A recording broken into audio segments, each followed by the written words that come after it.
Scott. I'm Ben. And this is a review. On today's episode, we will be reviewing Disenchantment Part 2. You might have remembered we did Part 1, so hey, Part 2 just came out a week ago on Friday the 13th or whatever. So yeah, it came out on Netflix, all 10 episodes. And I know Matt Groening, whatever. I'm not going to go through this again. Matty G. The creator of The Simpsons, Futurama, made this show too. It's a medieval fantasy. If you've seen the first season, obviously you know. I don't know if this is like all supposed to be the same season. I think it's like they have 4 parts planned of 10 episodes each that'll air like a year apart from each other. Yeah. So I guess that's all kind of like one big running story. So I don't know if they'll do more after that. So kind of minor, big spoilers for the end of season 1 ended with, so our characters, we have Bean, which is Abby Jacobson from Broad City. You've got Elfo, who's voiced by what's his name? Nat Faxon. Nat Faxon. Yeah. Who's he from? He's from... What's he from? He's been in a bunch of stuff. He did that show, Parenthood, or... not Parenthood. Some FX show where they're like married or whatever. I don't know. Generic white guy. He's done stuff. Yeah. And then, of course, Eric Andre as Lucy, the devil, or a little demon. And so the three of them getting into misadventures. The end of season 1, or part 1, we find out that Bean's mom, who was the queen of the kingdom, Dreamland, is like an evil sorceress. And she like kidnaps her and takes her to evil sorceress land, right? So cue season 2 or part 2, where we kind of are taking off right after the aftermath of season 1 or part 1, which also left the entire kingdom of Dreamland turned to stone. Now, I'd say one of my issues with this is right away is like, if this is a large overarching story, why bother doing the end of season part 1 if they're just going to immediately undo it and go back to normal by the end of part 2, episode 1? Yeah, it's, you know what I mean? It's a missed opportunity, I think, because I think like that would be a natural launching point to do more like world building and kind of move on from just being in like the fairy tale town, and you can sort of springboard off of it. And I think it just speaks to the larger problem with the show, where it doesn't really know exactly what it is yet. It's still kind of working out what it wants to be. Well, it's like it always... So it's like... it's unlike Futurama or The Simpsons, this running story, I think, kind of keeps them tethered to Dreamland. Like, they always have to go back there. But, like, I could have done with... Like, this whole part could have been all in Meru, or half of the episodes, I think, could have taken place in Meru, which is the... looks like an Egyptian, like, fantasy land. It's like where all the monsters and stuff lived, and they have like goblins, and I thought all that stuff in part 1 or in the first episode of this season was interesting, and I like a lot of that stuff. But then by the end of it, we're already back to Dreamland again. Yeah, and which is fine. Is fine, and like they do a better job this season of like having you more invested in like, you know, Zog and stuff. Like they do a better job with like kind of making Dreamland within the ecosystem of like Dreamland being like interesting. I mean, I say by and large, I like this season a lot more than the first one. I agree. Think they're getting there. They're finding their feet. I'm just worried that they're never gonna find their way, and it's gonna get to like the 4th season, and it's gonna get better and better and better. And then maybe it'll be like to this point where I really like it, and then it'll be done, you know? Yeah. But, okay, so what they are building to here, the second episode I really liked because it's all of them in hell, which I thought was really neat. It was a whole adventure episode. Anytime they're like off in another kingdom and it's a standalone adventure and it's more like a Futurama where they do stuff like that in every episode, it's definitely at its peak, which honestly, like a lot of these episodes are doing that. So the first 2 we've kind of were in these different lands.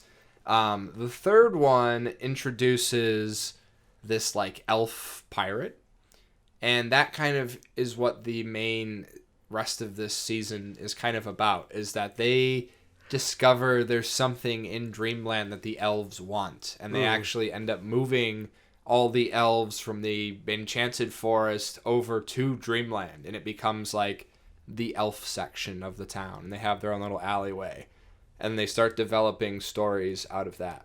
So it seems like what they're doing here is they're trying to very like slowly build this world up to being this big huge fantasy world, more akin to a new New York in Futurama, which is just brimming with all these crazy characters. But maybe they wanted to do it another approach where they're starting off with just the humans more primarily and kind of slowly building to the more fantasy elements, you know? Yeah, and like we do in this season too, you get more like a window into like the type of like creatures and stuff, you know, like obviously in the first season, you know, you had like that orc or giant thing or whatever, like in the first episode.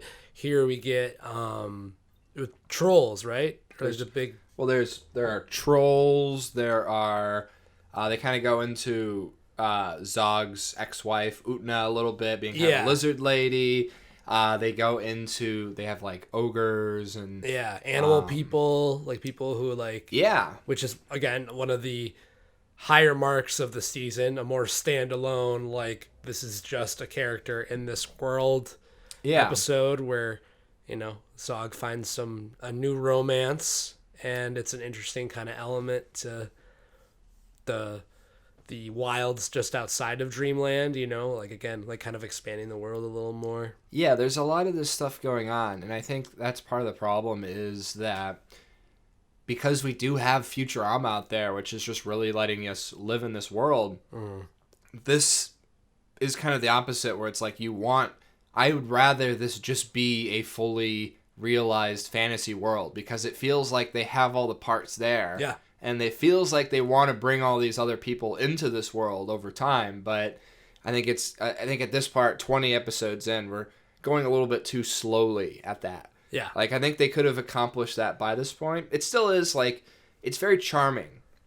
I really like it's very charming, and it's very, like, interesting to see how that's happening. And it's like, I'm not, like, unhappy with the way it's happening. I like that is going on. I just want a little more from it, I think, is the frustration. Yeah. I mean, you definitely, you're more into this than I am. Like, I'm definitely a little more, you know, of a disgruntled viewer, where it's like, all right, like, there's still obvious issues that need to be, like, ironed out that you would think a show now 20 episodes deep would have figured out. Like, tonally, it still doesn't know exactly what it wants to be. I think it figures it out like in snapshots. Yeah. But overall, it can't like maintain that through line. You will get some episodes like the Hell episode, like the Zog, romance episode, like toward the end with like the steampunk stuff. I think that's more in line. Like they're a little more zappy. There's a little more of a balance of like actual like. They're a little more like they're funnier, but they have a kind of like higher stakes, and they kind of are like some of the best like Futurama episodes where maybe there's like a little bit of like emotion or character development to it. Yeah. But I think the difference here is that unlike Futurama, we have all of our characters just exist in this world. Like we don't have a Fry who is like a fish out of water. Yeah. And so it's like, instead of having this all be discovered by a character that doesn't know what it is, it's like new things are happening, and so that's why it's like all this stuff is just like for the first time. So it's like they really have to it's like a lot more of a slower build. And yeah, I think that while that's a neat concept, I think that it's wasting some of its precious time, which these days with a show like this, it's a precious commodity, you know? Yeah. So yeah, I think being more episodic would serve it well, because even when they do have these outside worlds, it almost feels like they are closing chapter. Like I don't know how much of them they'll go back to. I hope they do. Like Steamland, the steampunk world, is something that I really hope to see more of out of this show, because that really started to showcase a lot of the more Futurama elements that I really like about this. And of course, because it is more of a futuristic city, But I mean, being able to introduce like automatons or robots or something in this world and throw them into and throw these Steamland science elements into Dreamland once again. If you could combine all these into the kingdom, I think you could really make it like we want. By the end of this, I want it to be a full like World of Warcraft city. You know what I mean? Where you've got all of these different races of creatures, and you've got all these distinct looks and districts, and really build it out. And like, you know, like I think that's something cool. But it'll only be cool if they can then take that and do more with it. Yeah, you know? Exactly. That's like sort of you'd wish, you know, like you said, you'd wish they'd have this more established, you know, even if they did it like midway through this season, we're also all right, we're gonna blow up the world, you know, and this season does do a pretty good job of blowing up the world, a pretty sizable amount. I mean, we've basically introduced flight now to these characters. We do have medicine now that's like in the realm, like we have guns, we have all these things that like didn't exist before, and you know, we'll kind of have to wait and see what happens with them. But it does seem like they've done a good job of like taking the things they've added and continuing to build on it. So I think we'll have something more to look forward to on the next season. You know what I mean? Like it'll keep getting a little bit better and better. Third time's the charm, maybe. Yeah. I mean, I think this is, like I said, I think this is a lot better. I enjoyed all 10 episodes of this a lot. I was like compelled to continue watching them. Like I was like interested to know where it was going. I think tonally it's like, I don't think it's like that far off. I think it's a little like the comedy is a little odd sometimes. I think it's less that I think it's just odd. I think that's more the way I would put it. It's just got a weird sense of humor and dated as well. I think I brought this up to you. I don't really think it's dated. I think that you don't like Elfo at all. I know this. Oh, he's fucking terrible. I don't think he's terrible. I think he's fine. I think you have a weird hang up about Elfo. I don't know what that is. This has existed since season 1. This is a carryover. He's such a bitch. It's so terrible. Like, well, the shtick with the elves is that they're all very sweet. They make candy. They're like I don't know. What would you describe them as? They're like Smurfs. They're more akin to Smurfs in this world. Yeah, that's Keebler elves. Yes, Keebler elves, or that kind of elves. You know what I mean? And Elfo is supposed to be the quote unquote bad boy elf, because he's the one that left, but he's still an elf, and he's still, like, pathetic. Yeah. And, I mean, he is kind of annoying. I don't think he's that bad, though. Just very whiny. I think part of it's the voice. The voice is a little grating. Yeah. It's like the snowman in Frozen, voiced by Josh Gad. It's a Josh Gad type. Yeah, it's a little much. I think he's toned down this season a bit. I think he's a little bit more just like going with the flow, and you can kind of tell they're kind of like beating him into submission as a character. Like he is the punching bag of most of the episodes. Like he rarely, that's fair, like he's always like being shit on for his annoying behavior. So it's like, I don't know, the show knows what he is.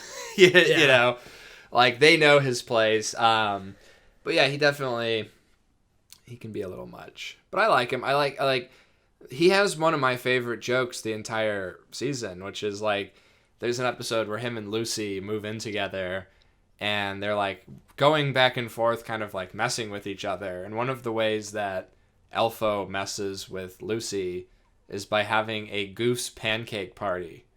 And it's just like Lucy just walks out, and there's these really, I think it's funny because the geese are like very like, or swans or whatever, they're like really weirdly realistically rendered, and they're like just wagging their heads around like crazy and like eating pancakes, and it's just like one of the silliest like visual gags that I've seen in a show in a long time. And it's like that kind of stuff is just great. And there's lots of little bits. I mean, like going back to Futurama, one of my favorite jokes of all Futurama is one of the dumbest things ever. It's literally like Fry is supposed to be launching a rocket, and they're like, push, it's a really like important, like high octane moment. And they go, Fry, press the button. And there's like a close up of him pressing the button, and he misses. He just misses. It's like a big red button, and he just blatantly misses the button, and you just hear him go off. Like it's just still on the close up. He just goes, "Oops," and it's like obviously they did that on purpose, and it's such a dumb little moment, but it kills me every single time, and that I think is exemplary here, where there's lots of dumb little jokes that really just kind of get under my skin, and I think that's the kind of humor that has carried over from Futurama. It's not as good here because you don't have characters as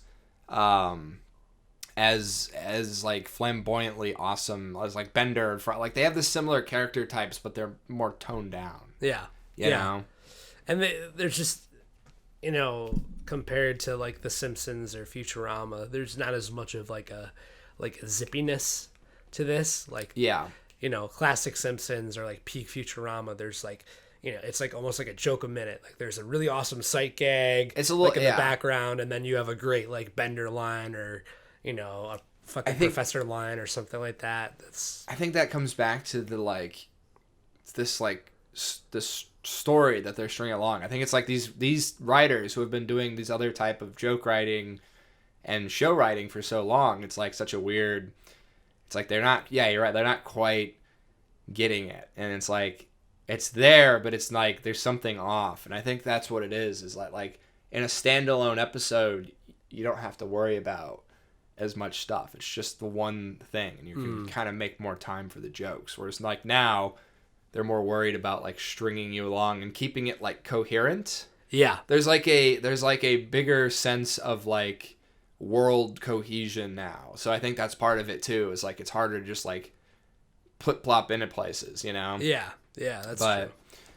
I think a lot of our complaints kind of would come back to making it more episodic and just like episode. Yeah. Because I think that'll, instead of worrying about character growth, it would allow them to just be a little sillier.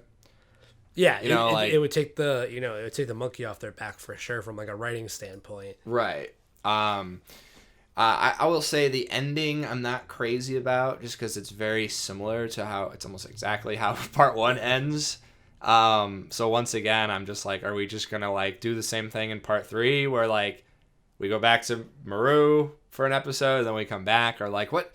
Yeah, it's a little bit roundabout at this point, but we'll kind of wait and see what happens. I think we're gonna skip like individual rating because it's like 10 episodes. Yeah. But I think overall I really enjoyed this. I do think that if you stack it up next to Prime Simpsons or Prime Futurama, it doesn't stack up, but it is still really good. The animation is like incredible. It looks hand drawn a lot of the time. Like it's just got a really nice rustic, charming look to it. It doesn't have that like very HD bad, like too clean quality to it, if that makes sense, where it like actually looks like a lot of care went into it. I love the world. I think there's a lot of great characters in this show. That like side characters like Merkimer, the pig, who's voiced by Matt Berry from What We Do in the Shadows. Like that character is hilarious. Zog, I think they've really kind of improved this season. I think they're heading in the right direction, just not quickly enough. So I still definitely recommend this show personally because I think I want more people to watch this so that it keeps going. But I think we safely have about 20 more episodes to look forward to regardless. I think that's already like in the can. Yeah. So yeah. What do you think, Ben? Let's hear. What are your final thoughts on part 2 of Disenchantment? I share the same sentiment. How this is definitely an improvement over the first one, but they need to, I think, get it into gear. Like, if anything, this also, with it being improvement, it makes the issues, that much more evident. Where it's like, okay, we need to figure this out. We need to figure out what type of tone we're going for. Inject some more energy and iron out like whatever awkwardness is still here. I don't know if it's like with the joke writing or if they need to kind of pull back from the serialization of it and definitely make a lean, because especially in this episode, in this season they go a little more episodic. Yeah. And they're they don't hold a candle to some of the more serialized stuff. Like some of the more episodic stuff is the best stuff of the whole season for me. So I think season 3 they got to kind of figure out what they're trying to do and maybe rein back on the big overarching story, which would make sense if they're doing a part 4. This could just the third part could just be like the more episodic, like this is just us in the world, and then maybe they introduce a big thing for to get wrapped up like in part 4. So that's the direction they got to go, I think, to keep me giving a shit basically. But yeah, it's an improvement. You want to see them figure it out and do better, because a lot of the people involved, like you mentioned, like are do have that in them. You have a lot of the same crew from peak like Futurama works on this show, so they definitely are capable of doing it, and there's flashes in this season way more than the first one, so you hope they capture their best momentum going forward. And there's a lot of the same voiceovers. I mean, Billy Westo's voices in here. You'll recognize DiMaggio as Zog. You'll hear some of the other, like the guy does the voice of Brain on Pinky and the Brain, who is always in Futurama. He's like a sorcerer on here. Great voice cast on here. Great characters too. And I agree with you. I hope like that they can just like trust that we know them now and stop like just let us go with it. But yeah, I almost feel like we need like maybe another, like Merkimer needs to be in the crew more often, or like we need to like my goal, my idea is just inject Bender from Futurama. Just put him in there. We now have a steampunk world where we can explain that there's a steampunk version of Bender. You've already got John DiMaggio doing a voice. Just fuck it. Just hit the Bender button and throw him in there. Because I know Lucy is very similar to Bender. Like, he serves the same function. I don't care. Put them together. That'd be great. Like, and that would force them, because you have Eric Andre, you can make Lucy way more, like, kind of spastic and nuts. I'm like, he wouldn't miss a beat, Yeah, I think Lucy. Yeah, I like Lucy. He's very like he's a great character, but he could be like funnier too. Yeah, like, he could be way more of a wild card. My personal hope, and I think this is a little bit too much to ask, but hey, whatever. So they have this 4-part thing they've got planned with a story, whatever. Let's get through that. Let's build up this whole world the slow way, whatever. Then, let's say it's successful enough to warrant a 5th part, but it's just now episodic like we want. There's no overarching story. Just set up some kind of thing to give Bean and the crew stuff to do, like Futurama, and then just have a season where we just do the craziest things imaginable and see if it's like you know what I mean? Like, I could put up with 4 parts of like building up to a world, if then we're all of a sudden in peak world building and we can just go with it. Like a Futurama season. Yeah, because I mean, once again, I think that's cool. Like the idea of like starting with this small little kingdom and then like leveling up to this big world that's filled with magic and technology and all this. I like kind of seeing that progression. So, I think it's going to be a gamble to see if it pays off for them, but I'm definitely on board. So on that note, that has been our review of Disenchantment Part 2. Sorry for the hiatus. Me and Ben, if you can't tell, are both sick. Our whole house is sick. Everyone is sick.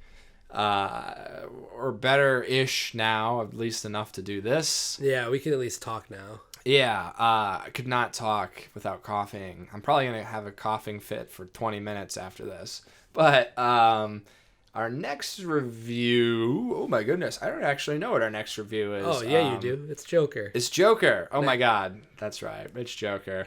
So keep your eyes out for Joker if we don't get shot and killed trying to watch it, which apparently is going to happen. Hopefully some incel doesn't want to Hopefully some incel doesn't want to fucking murder me after watching the movie. So yeah. Stay tuned. Stay tuned for that. I am looking forward to Joker though, quite a bit. All the dumb all this news bullshit aside, like the movie looks great. Yeah, the movie looks really great. Like this thing won the fucking Golden Lion at Venice. Like, which is I think the last like 5 or like 3 of the last 5 Best Picture winners. Yeah. Did that, and this was like a really like harsh jury, and there was a lot of actual competition at Venice. We'll so see. Like, it actually could be kind of great. So we got that, and then we've got another great thing to look forward to the week after. Another El Netflix thing. Camino. El Camino, the Breaking Bad movie. So, or a Breaking Bad movie. Maybe there'll be more. We'll see. Can't wait for both of those things. So keep your ears and eyes out for that. We're in award season, folks. That's it. It's We're going to be picking up again. We're out of the bullshit, what do we review time of the year, and now mid-August through September horse fuckery where nothing happens. So on that lovely note, as always, I'm Scott. I'm Ben. And this has been a review. Thanks for listening.